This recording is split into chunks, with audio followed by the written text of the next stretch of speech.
Light and shadow. Well, we're back at our temporary new location, Marco's Trattoria, however you want to pronounce it. Trattoria. Why is that? Why what used to be an Italian restaurant and he substituted that word, or? Yeah, well, I think that just that's a type of restaurant. It's like being that you're like a bistro, I guess. I think that's really what it means. What is Trattoria? Is that Italian word meaning what? I think it means like bistro, coffee shop. You know, not a serious restaurant. We should ask a little more the, casual. Poet, what does that mean? You know, the only thing I know is that years ago I was doing a movie. Yeah. and you're at a trattoria. India Romano, I was praising the sauce that the producer made. He cooked for us in Lawrence, Kansas, and the guy said, "You think his good sauce is good? I'm going to give you my mother's secret sauce, but don't tell anybody."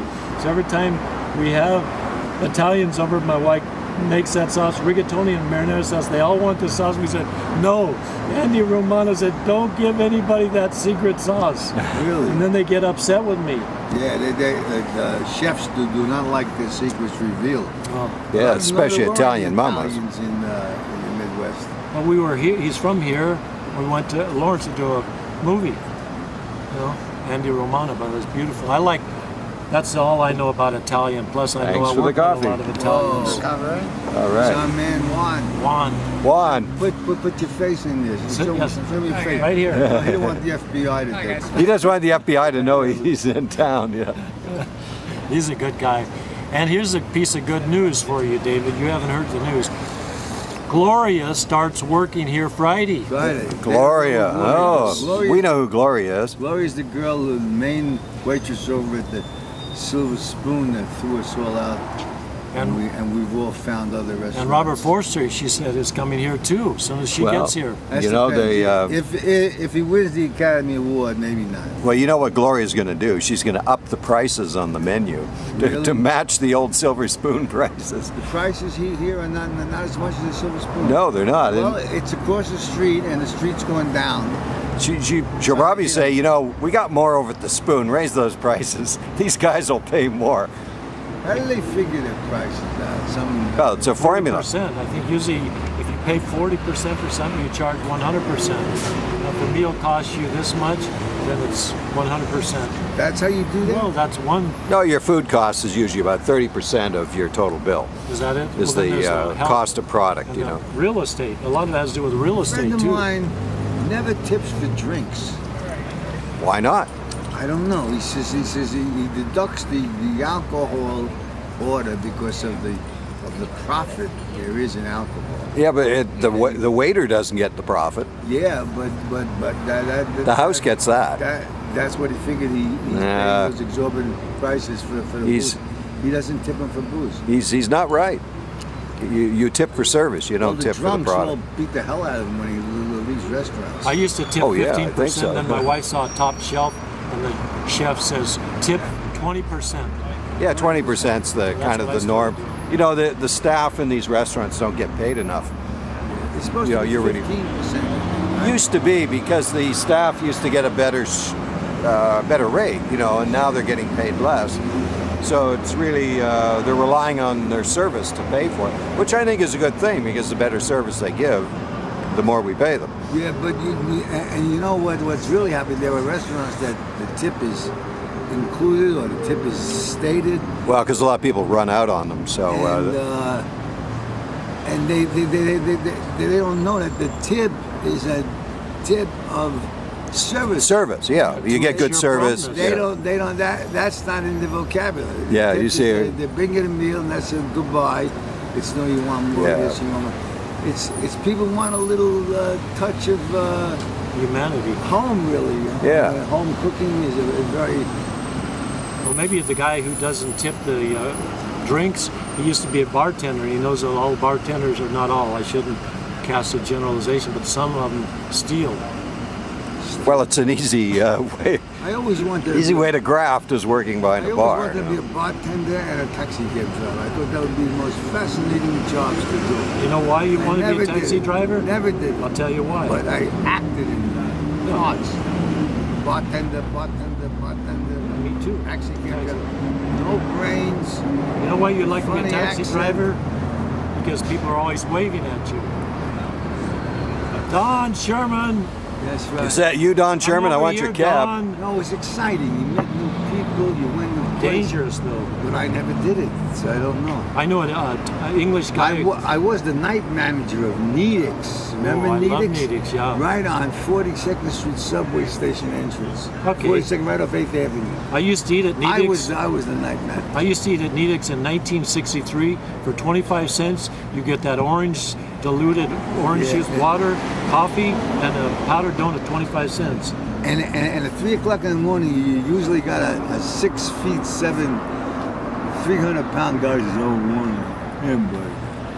Hey man, my pleasure. They cook hamburgers there? Yeah, whatever. Yeah, hamburger, hot dogs. I thought that was White Castle. No, but yeah, hamburgers, they had hot dogs, had nut bread, cheese sandwiches. All right, now here's something you talk about driving a cab. I did a movie We called. weren't talking about driving a cab, Harry. I mean, I don't mind you bending the facts, but No, I earlier wanna you were know that talking I about- didn't hear anything. Earlier about you that. were. Earlier, so shit. I was up in San Francisco. Earlier, wars have broken out because of one word. I was working on a movie called Hard to Hold. Larry Pierce. Hard to up what? in Hard to Hold, San Francisco. So I'm playing a limousine driver. On Tuesday night, I drive the car out of frame. On Thursday night, I drive the car into frame for one of those espresso joints in North Beach. So the first night, the AD comes to me and I've got my uniform on, my cap, my gloves, and he said, Larry Pierce, the director, wants to know if you can drive a limousine. I said, can I drive a limousine? I drove a taxi cab in the movie Taxi Driver. He said, sure he can drive it. He drove a cab in a movie, like movie reality. Yeah. It's just like that Baldwin thing, the commercial he does for the airlines, Yeah. where he's the co. I used to be a co-pilot. I played a co-pilot once. He's good. But they Who, would Alex rather- Baldwin? He's great. He just got thrown off a flight. Yeah. Southwest flight. They would rather go to an acting doctor than a real doctor. Oh, sure. Well, they're more reassuring, you You know? can write it off. I mean, there's not much difference in knowledge. It's just one's more reassuring than the other. Well, the doctor, I think, has to listen to all the verbiage and find out what's actually going wrong with you. You know? Not really. No, Yeah, sometimes not they don't know. necessarily, yeah. You know, people fatigue. Somebody's fatigued. They don't know what the hell is causing it. You don't know what they've been drinking, been taking, and snorting, sniffing. You do that? No, that's You never did. Gee, I just wanted. I had a very good point that went right on my I'm brain. sorry. I don't know why. No, I did. It was my Talking own about fault. taxi cab driving or food It was or my own fault. My own fault. bartending. No, you let it go. You were great as a bartender in Milwaukee. When you forget those thoughts, you let them go. Well, the other day when I interrupted David and then I apologized and I thought to go back and David said, no, just go on ahead. That's right. You know? It's the first thing they taught me as a waiter at the Catskill Mountains. You drop a tray, keep on walking. Keep on moving. Yeah. What? Not my tray. Yeah. What I happens didn't if see you- that. Who what happens would if you do such a spend thing? boiling water on a woman's naked thighs? You tell her you're sorry. What can you say? What can you say? But I'll never forget, I worked in Lakewood, New Jersey, too, which was a resort right outside of New York. It was for the real elderly people, mostly went to Lakewood, elderly Jewish people. And they had small hotels, and they were very friendly with their guests, you know. And I got a job there once. And I'm down in my room sleeping. We slept one floor down, like the cellar. And I get a knock on my door. It's like 6 o'clock in the morning or something. I open the door, crack the door. It's Mrs. Goldberg. I said, Donald, can I get a little hot water? It sounds start to work till 9 o'clock. Yeah. So I just need a little water, you know? So I said, okay. And I walked up and we had a little water. It's moments like that in life that you walk. Well, I worked at this place on 14th Street called Simple Simon Hamburger Bar when I was studying acting. So on Fridays they served flounder, and the Greek owner would put tartar sauce on the tables in a monkey dish. And this one guy would come in. He was like a real odd-looking guy. He would sit down to each table and start eating the tartar sauce like it was tapioca. So the boss see him coming in and he say, "Take all the tartar sauce off all the tables." Imagine living on tartar sauce. I mean, that's got to be bad. I like tartar sauce. Yeah, but you can't live on it. Did you lose something? I think Goes with the fish. See, you're very sensitive. You were looking for They're something. very sensitive. You remember that line that they had in the Woody Allen movie where the gangster wants to, I think he wants to be the producer of the movie. Bullets over Broadway. Yeah. And his mother yells, when they finally bust him or something, she yells, "He's sensitive! He's sensitive, be careful, he's sensitive." He's the one son that was sensitive. The rest was a machine gunner, bomber. Well, remember when the gangster guy was telling the writer how to be more realistic with your writing? Yeah. They don't speak that way. Most wonderful scene, because I've actually seen, was signed to the agent that movie was based on. A guy named Irving Chana. He took over his father's business, and he was the nicest little man in the world. You don't want to hurt anybody's feelings. He took everybody's 8x10. He didn't even put the light on in his outer office because he wanted to save on gas and electric. And and he wasn't really the agent. He booked out-of-town clubs where he booked through the out-of-town agent. Yeah. So these poor acts had to pay. He took 5% and the other guy got 5%. So he got the lowest of the low acts. Is that Sally Kirkland? And That he is tried Sally to- Kirkland. And he tried to trace. We bring along to therapy. And we tried to, what was I talking The agent. The Oh, agent. the agent, yeah. 5%ers, you know? Every act, he didn't even have a job for. He talked to them, and he never wanted to keep you waiting. But he had his room full of acts, and there was one act that was an animal act, and he sincerely the same scene that you had in Woody Allen. The guy came over to me in all seriousness. So you think I should open with the swan? Oh, Swan is like a little slide. I usually save the swan for like after I do the turtle, and I said, well, I don't know, which is more fast paced, you know? And I'm seriously trying to build this act of balloon swans, that was funny. and he did it in the movie, right? Yeah. Yeah. So should I open with the swan? That was the funniest scene in the whole movie. Those guys are, and then you go up to see him, and I really don't want to see him, but I know he expected you to see him. And when you came back after a job you played, but he sent you a card. First day you opened, he sent you a card the day you closed. Hope things are going great. Great job, good report. See you back in the. He was the sweetest guy. And you come to see him and have all these acts waiting for him, but you just wanted to say hello, I'm back. And he'd say to you, oh, gee, I'm so busy, I can't see you. It's okay, I just want to say hello. And you start to move, he walks out with you. He says, now, please, I didn't mean to brush you. I'm not brushing you. But they follow you all the way to the elevator. And they go down the elevator, 16 stories to the ground. And all the way saying, I didn't mean it. I had this other act came in, and I had, so please, don't. I say, Irving, God bless you. And one day he even loaned me his car, because I didn't have a car for club day, because I moved to California, and I smacked it up. And he took it well. Irving Charnoff, great name, you'll probably never hear. Irving Charnoff. I've been the same Yeah. agent since 1976. Yeah, and I talked to him, and he's fed up. No. He's fed up. Michael Fed up. Rose. Yeah. Michael Rose and Ernie Dade in 1976. They went to BBS. Remember? No. Yeah, on Who's La Brea. BBS? That was Bert Schneider. Remember he died Oh, Bert recently? Schneider, yeah. And The producer. yeah, there was a movie I did called Fighting Mad, and it was playing in the theater there. And after the movie, they were in the audience. They came up and asked me to be with them. I've been with the same agency since '76. Michael Rosen died unfortunately at age 53. He was the guy who liked me the best. And Ernie Dade, he retired. So the secretary, Kathleen Schultz, who was the secretary there, she's the agent now. But you're glad. That's important, because any of you who want to get an agent when you come to California, Do a movie. you mention one of those names. You say, and you talk to Harry Northup, he's his best friend, and he said that you're a fantastic agent. So when you come to California, all you people looking for a job or something, Who's your agent? just mention, I don't have an agent. No. The Lord is Howard Rapp. You do have an agent, Howard Rapp. He's a great He's guy. a manager. He's got a great. Doesn't consider himself an agent. Yeah, but he'll still book you. An agent is someone he talks to, so because I'm afraid to talk to him. He's got a that's lot right. of great stories, Howie. Oh, Howie had them all. Howie was raised by his uncle, the famous. Well, Howie's been a guest on our program Yes, he has. and One of the more told us some great stories. You know, we're over 43 shows or something. Yes, we are. Yep. Talking about agents, when they ask me Who what, was talking about agents? he can't remember the No, narrative. I'm only kidding. I'm just here for a couple of laughs, you know. I'm only here for the duration. Last week's check bounced. Remember what Martin Luther King said? I would like to have a long life. Longevity does have its virtue. Yes, you're around a long time. Well, he did, considering the business he was in. Oh yeah. But to get back, The guts to march in those That's right. marches, I would never do that.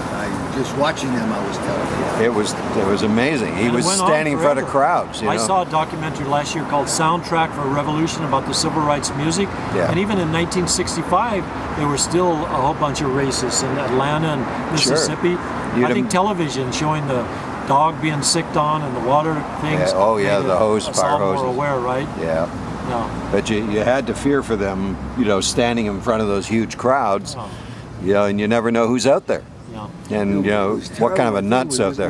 Was it Sammy Davis that was working in Vegas and couldn't live in Vegas? That's right. He couldn't even come through the front door of the casino. He had to come through the service entrance until Frank stepped in.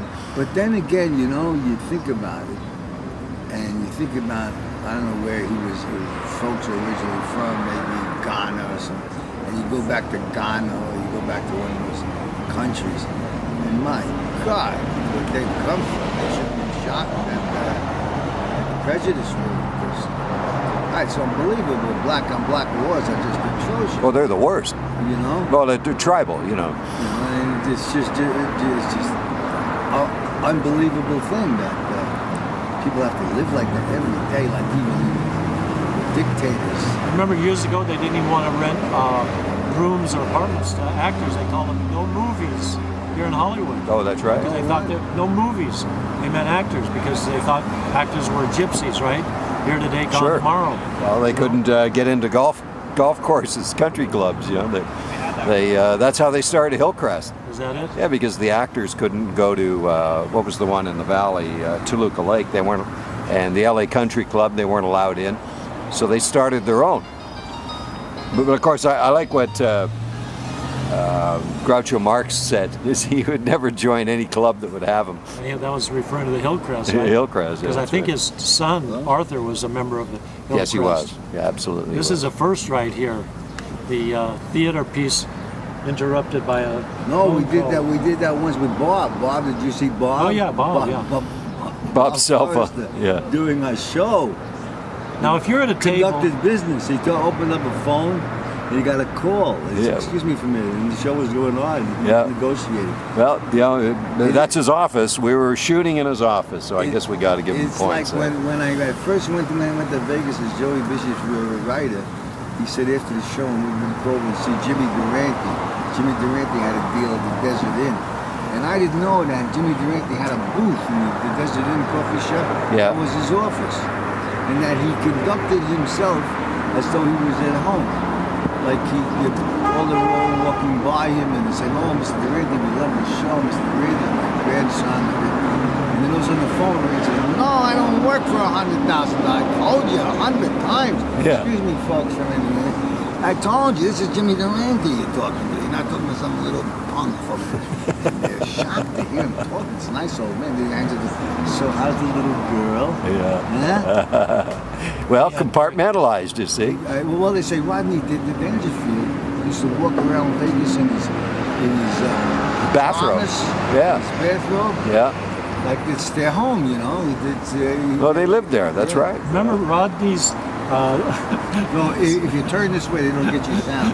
Yeah, that's Remember right. I was Rodney- doing that at the beginning. That's Remember when we were Rodney's getting story? He tells his friend, he says, "Oh, terrible news." He says, "My wife cut me off for lovemaking down to 3 times a month." And the guy, "Oh, that's terrible." And he said, "Oh, that's not so bad. She cut 3 other guys completely off." Well, with that, what's our word of the day? I guess it's Don's turn. Word of the day. Word of the day is the word of the day is universal. Universal. It's universal. Everybody has a day. See how clever I tied it together? Yep. How many movies did you work at Universal? Yeah, Universal Studios. I yeah. worked. I worked in a movie called was the Mission Impossible. One Mission Impossible, and I had to crawl out from under a train. And it was one of the first things I got when I came to California. And I was years later. I was playing a nightclub in the Midwest, and I couldn't sleep. And I got up early. I turned on television, and there's Mission Impossible playing a rerun, and it's that episode, and it's my scene. Now, what are the chances of that? And I'm gonna crawl out under that train, and then I'm gonna see a pompadour. They had a pompadour. Wow. A pompadour. This man had a pompadour. Fabulous. The pompadour came out first, Yeah. and then the rest of the head. Was it the Cornhusker Hotel in Lincoln? Lincoln, Nebraska. No, but that was downtown. No. This was one place I was playing. I think it was in Topeka. Topeka. Well, I was playing with Gordon and Sheila McRae. oh, aren't they great? Your eye can see as far as an elephant's eye. Gotta love Gordon Sheila. Oklahoma. Yeah, Say that was good it. night. Say, Good night. say good night. Goodbye. Thank you, Harry. Thank you, Don. David, thank you, Don. Goodbye from times 3 of Marco's Trattoria, West Hollywood. Show number 2.